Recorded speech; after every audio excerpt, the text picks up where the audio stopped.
वक्फ तरमीमी bill के खिलाफ एक पुरहुजूम मुश्तरका प्रेस कॉन्फ्रेंस से खिताब करते हुए सदर जमीयतुल उलमाए हिंद और मुस्लिम पर्सनल लॉ बोर्ड के नायब सदर मौलाना अरशद मदनी ने इयादा किया कि तरमीमी वक्फ बिल के ताल्लुक से लाया जा रहा है ये न सिर्फ गैर आइनी, गैर जमहूरी और गैर मुनसिफाना है, बल्कि वक्फ एक्ट में की जाने वाली मुजवजा तरामीम आईन हिंद से हासिल मजहबी आज़ादी के भी खिलाफ और आईन हिंद के दफात 14, 15 और 25 की खिलाफ वर्जी है। आज वक्फ तरमीमी बिल 2024 के तनाजुर में जमीयतुल उलमाए हिंद और मुस्लिम पर्सनल लॉ बोर्ड की तरफ से मुनक़िदा प्रेस कॉन्फ्रेंस में उन्होंने कहा कि हुकूमत का ये भी मजहबी मामलात में मदाखलत है जो मुसलमानों को हरगिज मंजूर नहीं है, इसलिए कि तरमीमात की आड़ में बिल के जरिए मुल्क के मुसलमानों को इस अजीम विरसे से महरूम कर देने की कोशिश हो रही है जो उनके आबा व अजदाद मिल्लत के गरीब व नादिर और ज़रूरतमंद लोगों की इमदाद के लिए वक्फ की शक्ल में छोड़ गए हैं।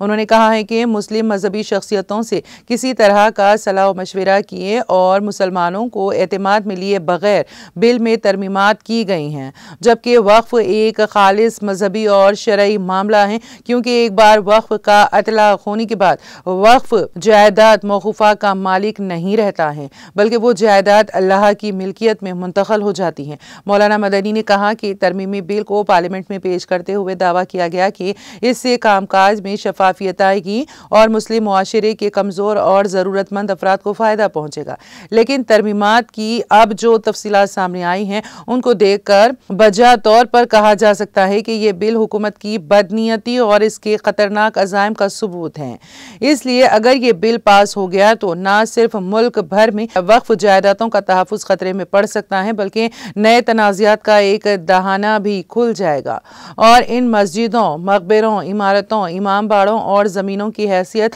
मशकूक बुनियाद दी जाएगी जो वक्फ है या जो वक्फ अराजी पर वाक़ है।